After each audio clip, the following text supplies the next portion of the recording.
नमस्कार, आपका स्वागत है हमारे YouTube चैनल शिक्षा सखा पर। आज मैं आपके लिए लेकर आई हूँ कक्षा 7 हिंदी बसंत भाग 2 का पाठ 16।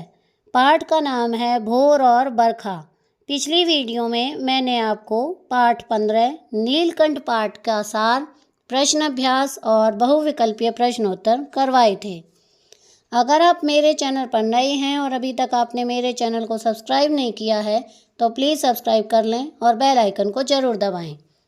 मैंने अपने चैनल की प्लेलिस्ट में सब्जेक्ट वाइज लिस्ट डाली हुई है।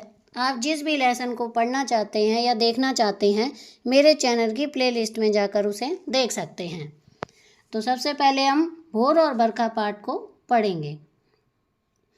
जागो बंसी वारे ललना, जागो मोरे प्यारे, रजनी बीती भोर भयो है, घर घर खुले किवारे, गोपी दही मथत सुनियत हैं कंगना के झनकारे, उठो लालजी भोर भयो है, सुनर ठाड़े द्वारे, ग्वाल बाल सब करत कोलाहल, जय जय शब्द उचारे, माखन रोटी हाथ में लीनी, गौवन के रखवारे, मीरा के प्रभु गिरधर नागर, शरण आय को तारे। दूसरा पहरा है, बरसे बदरिया सावन की मन भावन की, सावन में उमगयो मेरो मनवा, भनक सुनी हरियावन की, उमड़ घुमड़ चहुदिस से आया, दामिन दमके झरलावन की, नन्ही नन्ही बूंदन में हा बरसे, शीतल पवन सुहावन की, मीरा के प्रभु गिरधर नागर, आनंद मंगल गावन की। मीराबाई द्वारा रचित है ये। अब हम इसके सरलार्थ करेंगे। नंबर 1, जागो बंसी वारे ललना से लेकर आया को तारे। सबसे पहले प्रसंग, प्रस्तुत पंक्तियां हमारी हिंदी की पाठ्य पुस्तक वसंत भाग 2 भोर और बरखा नामक पाठ से ली गई हैं। इसकी कवित्री मीराबाई हैं। प्रस्तुत पद में मीराबाई ने ब्रज की सुबह का सुंदर चित्रण किया है।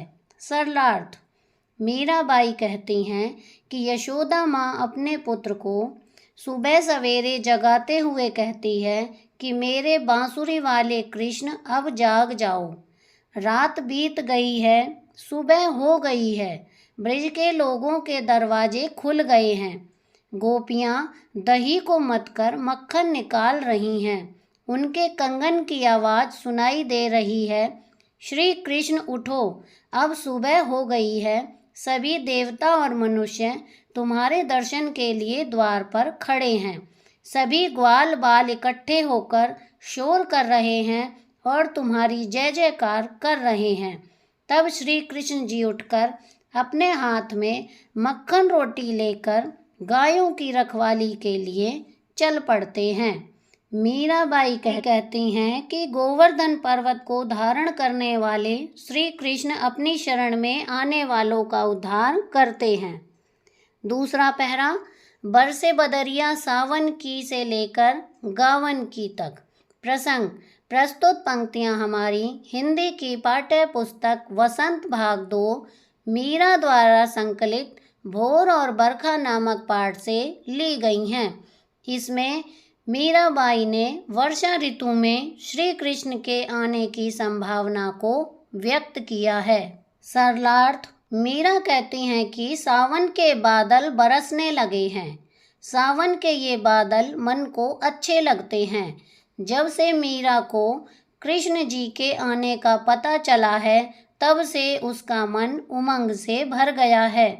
उमड़ घुमड़ कर बादल चारों दिशाओं से बरसने के लिए आए हैं। बीच बीच में बिजली भी चमकती है।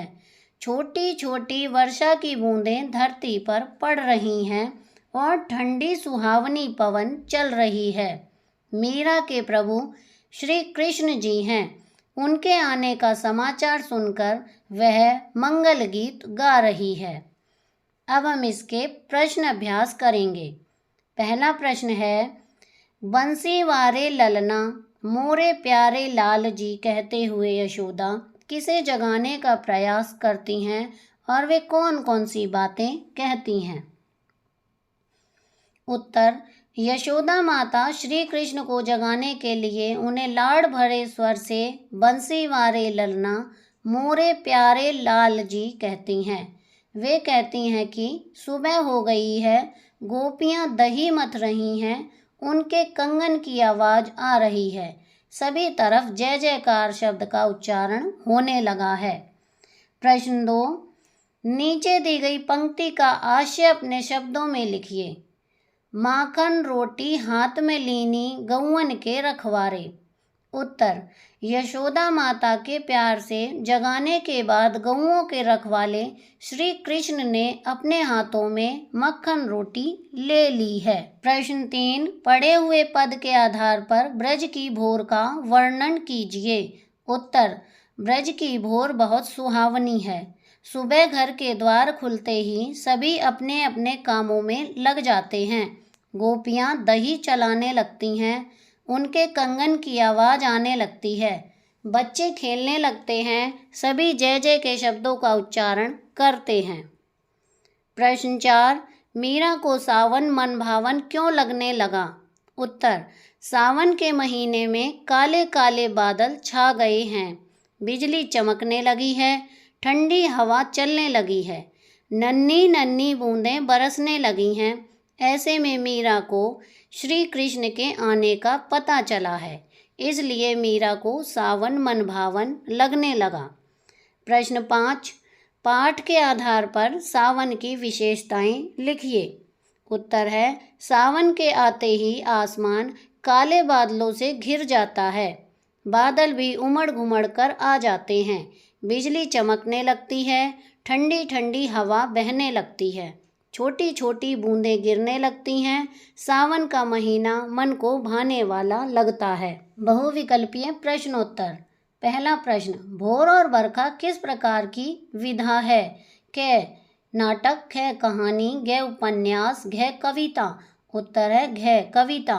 नंबर 2, भोर और बरखा कविता के रचनाकार कौन है। क, मीरा भाई। क, सूर्यकांत त्रिपाठी निराला, ग, महादेवी वर्मा, घ, जयशंकर प्रसाद। इसका उत्तर है क, मीराबाई। प्रश्न 3, कविता का प्रथम पद किससे संबंधित है। क, रात, ख, सुबह, ग, दोपहर, घ, शाम। इसका उत्तर है ख, सुबह। प्रश्न 4, ब्रज में सुबह होते ही लोगों के घरों के द्वार क्या हो जाते हैं। क, खुल जाते हैं, ख, बंद हो जाते हैं, ग, टूट जाते हैं, घ, बिखर जाते हैं। इसका सही उत्तर है क, खुल जाते हैं। प्रश्न 5, पद में गोपियों को क्या मथते हुए दर्शाया गया है। क, दूध, ख, लस्सी, ग, दही, घ, मक्खन। इसका सही उत्तर है ग, दही। प्रश्न 6, दही मथने से गोपियों के किस आभूषण की झनकार सुनाई पड़ती है। क, पायल, ख, झुमके, ग, कंगन, घ, चूड़ियाँ। इसका सही उत्तर है ग, कंगन। प्रश्न 7, श्री कृष्ण के दर्शनों के लिए कौन उनके द्वार पर खड़े हैं। क, देवता, ख, दानव, ग, मानव, घ, क और ग। इसका उत्तर है घ, क और ग। प्रश्न 8, कृष्ण की जय जयकार का शोर कौन कर रहे हैं। क, ग्वाल बाल, ख, देवता, ग, दानव, घ, कंस के सैनिक। इसका सही उत्तर है क, ग्वाल बाल। प्रश्न 9, कृष्ण अपने हाथों में क्या लेकर गायों को चराने जाते थे। क, डंडा, ख, माखन रोटी, ग, मुरली, घ, कंबल। इसका सही उत्तर है ख, माखन रोटी। प्रश्न 10, मीरा के प्रभु शरण में आने वाले का क्या करते हैं। क, तिरस्कार, ख, पुरस्कार, ग, उद्धार, घ, बहिष्कार। इसका सही उत्तर है ग, उद्धार। प्रश्न 11, मीरा के प्रभु कौन है। क, राम, ख, कृष्ण, ग, दुर्गा, घ, शिव। इसका सही उत्तर है ख, कृष्ण। प्रश्न 12, पद में मीरा किसे जगाने का प्रयास कर रही है। क, राम, ख, सुदामा, ग, कृष्ण, घ, मनसुखा। इसका सही उत्तर है ग, कृष्ण। प्रश्न 13, मीरा ने स्वयं को किसकी दासी कहा है। क, राम, ख, शिव, ग, कृष्ण, घ, पार्वती। इसका सही उत्तर है ग, कृष्ण। प्रश्न 14, श्री कृष्ण ने अपनी उंगली पर किस पर्वत को धारण किया था। क, चित्रकूट, ख, गोवर्धन, ग, शिवालिक, घ विद्याचल, इसका सही उत्तर है ख गोवर्धन। प्रश्न 15, यशोदा माता श्री कृष्ण को जगाने के लिए उन्हें क्या क्या नाम देती है? क बंसीवारे ललना, ख मोरे प्यारे, घ लालजी, घ उपरोक्त सभी। इसका उत्तर है घ उपरोक्त सभी। प्रश्न 16, मीरा ने किस मास की बदरिया के बरसने की बात की है? क सावन, ख भादव, घ अगहन, घ आषाढ़। इसका सही उत्तर है क सावन। प्रश्न 17, सावन आते ही आसमान में क्या हो जाता है? क काले बादल छा जाते हैं, ख सूरज निकल आता है, घ वर्षा होने लगती है, घ इनमें से कोई नहीं। इसका उत्तर है क काले बादल छा जाते हैं। प्रश्न 18, बादलों में क्या दमकने लगती है? क चांदनी, ख बिजली, घ आकाशगंगा, घ इंद्रधनुष। इसका सही उत्तर है ख बिजली। प्रश्न 19, मीरा का मन किस बात को सुनकर उमंग से भर गया? क बलराम के आने की, ख कृष्ण के आने की, घ राम के आने की, घ राधा के आने की। इसका सही उत्तर है ख कृष्ण के आने की। प्रश्न 20, धरती पर क्या पड़ रही थी? क वर्षा की बूंदें, ख ओस के कण, घ बर्फ के फोहे, घ चांदनी की रेखा। इसका सही उत्तर है क वर्षा की बूंदें। तो यहाँ पर यह हमारा अध्याय समाप्त हो गया है। अगली वीडियो में मैं आपको पाठ 17 वीर कुंवर सिंह पाठ का सार, प्रश्न अभ्यास और बहुविकल्पीय प्रश्नोत्तर करवाऊंगी। आपको मेरी ये वीडियो कैसी लगी मुझे कमेंट करके ज़रूर बताएं। प्लीज़ मेरे चैनल को लाइक करें, शेयर करें और सब्सक्राइब करना ना भूलें। Thank you.